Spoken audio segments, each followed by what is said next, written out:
Today we're looking into John 21, the account when Jesus restored Peter. When I was a boy, my mom taught me how to live right. So much of who I am, I owe to her love and her influence in my life. She wanted me to live an authentic life, to be genuine in my love for God and my love for others. One of the things my mom impressed upon me is that when I did something to hurt someone else, I needed to make it right. And so I learned how to say I'm sorry and to mean it. And throughout my life, I'm sure I've said I'm sorry thousands of times. But there are times in life that a person may have done something so wrong and hurt someone so badly that the words I'm sorry just don't seem like enough. A regular apology just doesn't seem like it quite does it. Well, Peter had a time like that. He had failed Jesus miserably when Jesus was on trial. And Peter was watching from the high priest's courtyard. And when he asked if he knew Jesus, he completely denied knowing Jesus. Peter denied any relationship with Jesus, not once and not twice, but 3 times. Jesus was sentenced to die in that trial, and I'm sure that Peter felt like a worm. He had let Jesus down. Well, the good news is that Jesus rose from the dead. Peter had an opportunity then to express to Jesus his regret for his sin. But his sin, it was significant. And the words, I'm sorry, would just seem shallow. I can imagine Peter just racking his brain, trying to come up with some way to tell Jesus just how utterly sorry he was for the horrible way that he had hurt him. But as the two talked on the shore of Galilee, it was Jesus who spoke first. And so we pick it up in John 21, verse 15. When they had finished eating, Jesus said to Simon Peter, Simon, son of John, do you love me more than these? Yes, Lord, he said. You know that I love you. Jesus said, feed my lambs. Again, Jesus said, Simon, son of John, do you love me? He answered, yes, Lord. You know that I love you. Jesus said, take care of my sheep. The third time he said to him, Simon, son of John, do you love me? Well, Peter was hurt because Jesus asked him the third time, do you love me? He said, Lord, you know all things. You know that I love you. Jesus said, feed my sheep. Jesus asked Peter if he loved him more than these. So what does the word these refer to? Well, there are a few possibilities. Jesus could be asking Peter if he loved him more than these things. In other words, the boat and the nets and the fish and all that kind of stuff. There certainly is a problem with Christians loving the things of the world more than they love Jesus, but this is not Peter's problem. Jesus could be asking Peter if he loved Jesus more than he loved the other disciples. Well, that also isn't Peter's problem. As close as the 12 were, and now the 11, they were connected due to their love for Christ. Christ was first and foremost. So Jesus was probably asking Peter if he loved him more than the other disciples loved him. And that seems like a really weird thing to ask, but it makes perfectly good sense for Peter. There's a backstory. And as we go back a couple of weeks, Jesus and his disciples are in an upper room in Jerusalem. They're in the city to celebrate the Passover. But Jesus does something unexpected. First, he says that one of the 12 is going to betray him. And this really troubled the disciples. They simply could not imagine that one of them would turn against Jesus. And realizing that it was one of them, one of only 12 people, each disciple began soul searching and wondering if it could possibly be him. And they sadly asked Jesus, surely you don't mean me, Lord. And then as the mood turned very dark, Jesus started talking seriously about his death. And he takes some of the elements of the Passover and associates them with his death. So as they eat the bread, he said, "Eat this bread, it is my body." And as they drank the wine, he said, "Drink it. It is my blood poured out for many for the forgiveness of sins." And these words just jolted the disciples. They understood that Jesus was graphically speaking about a violent death. And as much as each could not imagine betraying Jesus, the thought of Jesus dying violently was even more unthinkable. But Jesus wasn't finished with the awful news. He went on to say that all of the disciples would desert him later that very night. So in the time of just a few short minutes, Jesus said that he would be betrayed by one of them, that betrayal would lead to a violent death, and that all of them that night would desert him at the point of his greatest need. As the rest of the disciples just sat there stunned, Peter was not buying it. He looked Jesus in the eye and he said, "Even if everyone deserts you, I never will." So what Peter is saying is that he's above the other disciples. In his mind, these others might very well desert Jesus, but he never would. Peter believes that his love and devotion to Christ is superior to that of all of his peers. Well, Jesus knows better. He says, "Tell you what, Peter, this very night, before the rooster crows, you will deny even knowing me. Not once and not twice, but 3 times. And Peter doesn't believe Jesus. And Peter shouts at Jesus, "No! Even if I have to die with you, I will never deny you." Later that same night, Jesus is arrested. He's on trial in the courtyard of the high priest. Peter stands by a charcoal fire in the courtyard, warming his hands as Jesus is questioned.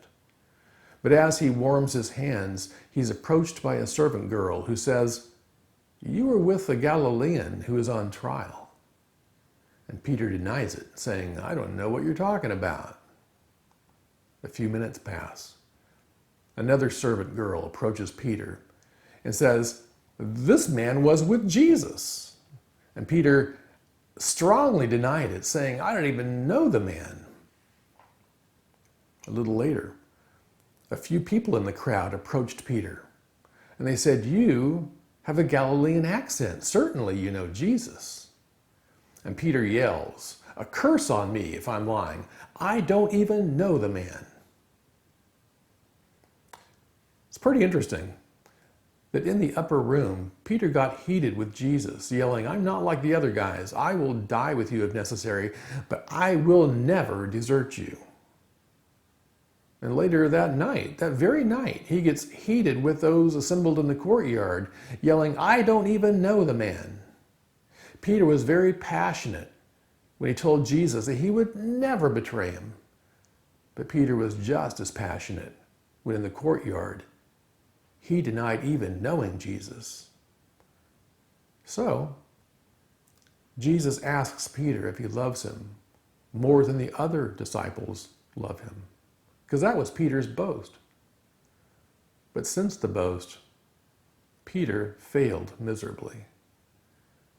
While the others deserted Jesus, which was bad, Peter denied knowing Jesus, which is far worse. So Jesus' question to Peter serves to uncover the sin. Peter knew that he had sinned, and Jesus knew.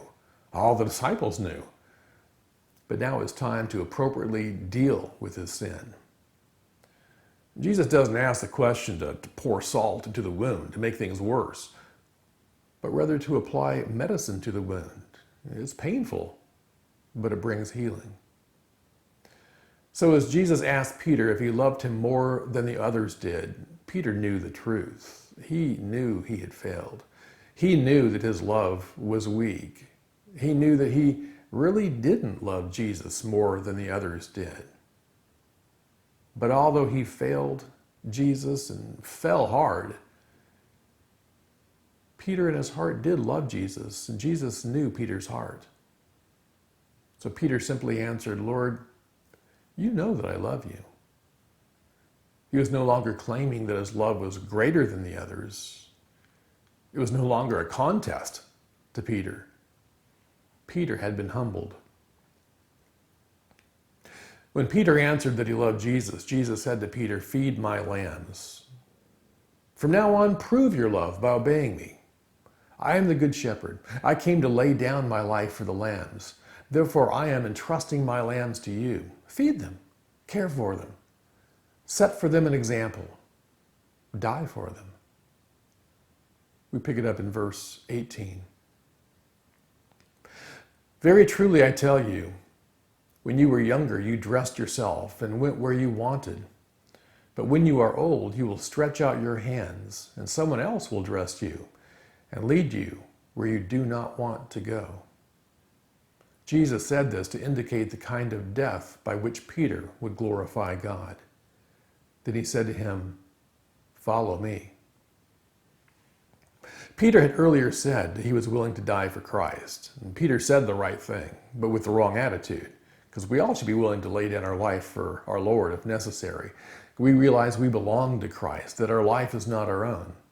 So whatever path God has set before us, we accept it as humble servants. However, when Peter said he would die for Christ, it was a slap in the face to the other disciples. Because that statement was paired with, "Even if everyone else deserts you, I will never desert you." So Peter sets himself apart and above the other disciples. He says, these other disciples, they may flame out. They may desert you. They can be flaky. But I'm solid. I'm Peter. I'm the rock. I'll never let you down. I'll even die with you. But with Peter's sin and Jesus' questions about his love, Peter is humbled. He boasted that he was better than all the others. But when it came right down to it, he fell harder than all the others. And his failure was significant, and it was public. There was no hiding his sin. Jesus saw him in the courtyard. All the other disciples knew what he had done. As a side note, this also shows the grace that the other disciples had toward Peter. Peter had boasted to Jesus in front of them about his superiority. And now he sinned, denying his Lord. When the disciples all get back together, it'd be human nature for some of them to think, "Peter's such a fool. He thinks he's so good. He calls himself a leader. He talks a big game, but he can't back it up." Human nature being what it is, you would also expect a couple of the disciples to confront Peter, to set him straight. But as far as we know, they said nothing. They all knew about Peter's sin, but they didn't throw salt in the wound. Perhaps they realized that they had no right to speak harshly to Peter. They had no reason to judge him. They had all sinned. They had all deserted Jesus when he was arrested. They all let him down. That's a reminder to us when we're tempted to judge others for their sins or lifestyle. All have sinned and fall short of the glory of God. There is no one righteous, no, not one. Instead of focusing on the sins of others, we should focus on the grace of God. But Peter had failed. He's no longer in a boasting mood. He's humbled. He earlier had boasted that he would be willing to die for Jesus, yet he denied any association with Jesus when asked. He boasted about his great love for Jesus, but his actions didn't back up his claim. Peter attempts to get back into Jesus' good graces. He jumps from the boat before the others, swimming 100 yards to shore to be the first one to greet him. He drags the nets with a huge catch of fish onto the shore when Jesus requests some of their fish. He's desperately trying to prove his love, to fulfill any request, large or small, that Jesus asks. But what Jesus will require of Peter is no small thing. Jesus tells Peter that he will die for Christ. In the upper room, when Peter was boasting about his willingness to die for Christ, Jesus predicted that in the future, that would happen. He said, "Where I am going, you cannot follow, but you will follow later." Jesus was going to the cross. Peter would not yet die in that way, but someday he would. And Jesus now speaks with Peter on the shore of Galilee. He said that when he was young, he wore what he wanted and went where he wanted. He had freedom, he had choice. But when he's old, he will stretch out his hands and someone else will dress him and lead him where he doesn't want to go. So when he was young, he had a will and could do what he wanted. But when he gets old, he will come under the will of another. According to tradition, Peter was crucified head down during the time Nero was persecuting Christians around 65 AD. Jesus, the Good Shepherd, laid down his life for the sheep. Peter, an under-shepherd, will lay down his life for the sheep also. Jesus' death glorified God, and Peter's death will do the same.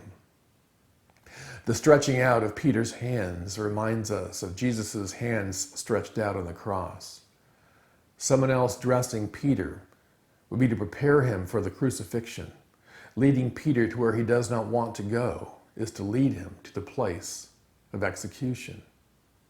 And finally, Jesus said, "Follow me." Jesus had said the same words to Peter 3 years earlier by the shore of that same Sea of Galilee where they were now standing. Peter had not followed well. He had made mistakes. He had denied Jesus. But now, Jesus invites him again to follow him. Peter is given a second chance. And now, Peter, who is now humbled, will follow faithfully throughout the rest of his life. Verse 20 says, Peter turned and saw that the disciple whom Jesus loved was following them. This was the one who leaned back against Jesus at the supper and said, "Lord, who is going to betray you?" When Peter saw him, he asked, "Lord, what about him?" Jesus answered, "If I want him to remain alive until I return, what is that to you?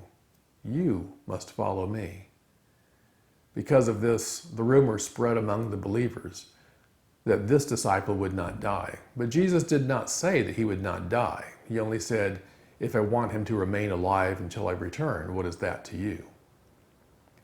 So Peter asked, what's going to happen with John? Will he face death for Christ as I will? Why did Peter ask this? Well, he could have asked out of fairness. When I was young, growing up, Mom sometimes got a bucket and some Lysol and had all of us kids clean the walls in the house. And I hated that job. To make it worse, my older sister Brenda sometimes got out of having to do it because she was a flag twirler at school. A flag twirler is kind of like a cheerleader, but with flags. So on a given Saturday, Mom would say, "Greg, I need you to wash the walls in the house." And I might answer, "What about Brenda? Does she have to?" I was looking for fairness. If I had to do it, then she had to do it. So perhaps Peter is asking out of fairness. If I have to die for Christ, what about him? Isn't the same expected of him? But I don't think that this is his motivation. By now, Peter is humbled. He's truly willing to die for Christ. And his attitude throughout life wasn't to even the playing field so that the same was expected by all. If anything, Peter always wanted to prove himself by going the extra mile and doing more than the others. Well, Peter could have been asking out of curiosity. Maybe he was just wondering. We all have curious natures. That's why it's not satisfying just to read the headlines of a news article. If it catches our interest, we want to know more. We want details. So maybe Peter just wanted to know. Perhaps he was just wondering about the expectations of John and the other disciples. Peter also could have asked out of concern. Maybe Peter wasn't just curious, but he cared for John. They were friends. He wanted to be there for him, to pray for him, to support him. The church I grew up in had a weekly Wednesday night prayer meeting. And people would openly share their prayer requests with others in the congregation, and then there would be a time to pray for all the requests. That's a good thing. But there's a fine line between a prayer meeting and a gossip session. If our motivation is to share and to receive information just out of curiosity, it's nothing more than gossip. Well, hopefully, Peter was more than just curious about his friend John. Hopefully, his question about John's future indicated a concern for his friend so that he could share his burden. And Jesus tells Peter that John's future is not for Peter to know. In a very nice but direct way, Jesus was basically saying, Peter, that's none of your business. Peter needs to focus on submitting to God's will in his life. Jesus told him, what is that to you? You must follow me. God's plans for Christians vary. We often don't know why God leads us the way that he does. But being a follower of Christ means that we are committed to him no matter what. Peter and John would travel different paths as they followed Jesus' leadership in their lives. Peter would be martyred for his faith. John would remain alive. But for both of them, the lives they led glorified God. What are a couple lessons for today? The first is this, that no matter how great our sin, God's grace is greater. Peter sinned in a way and at a level that he never could imagine. We all know we're sinners. We struggle with it daily. But for the true believer, there's a line we simply won't cross. For example, I may struggle with things like anger, or having an inappropriate thought, or engage in a conversation that's not uplifting. But there are sins that simply don't tempt me. I don't struggle with robbing banks or stealing cars or selling drugs. I can't imagine ever behaving in those ways. And for Peter, denying Jesus was in his mind just as unlikely it is for me to go out robbing banks. It's not even a possibility. But Peter did the unthinkable. He committed the one sin he said he would never commit. He failed in a way that he never imagined he would. And not only was it devastating to Peter, it was shocking to the other disciples. And Peter may have wondered if Jesus would ever be able to forgive him. Any other person would have said, I'm done with you, Peter. Don't show your face around here again. I could never forgive you for what you did to me. But Jesus still loved Peter. He didn't give up on him. He didn't throw him out with the garbage. And although Peter's sin was great, Jesus' love and grace were greater. And the same is true for all of us. The same love and grace that Jesus extended to Peter, he now offers to us all. Jesus wants to forgive us and restore us. The second lesson is that love is a key issue regarding our relationship to Christ. When Jesus spoke with Peter at Galilee, he asked Peter 3 questions. And they were questions about Peter's love for him. Peter, do you love me? Do you really love me? There are all kinds of side issues that we can be concerned with sometimes. Things like, do you read your Bible every day? How is your prayer life? Do you give tithes and offerings to your church? Do you help others in need? Do you attend church regularly? But really the key question is, do you love Jesus? We can all do the other stuff and yet not have a real love for Christ. But if our love is right, the other things will be right as well.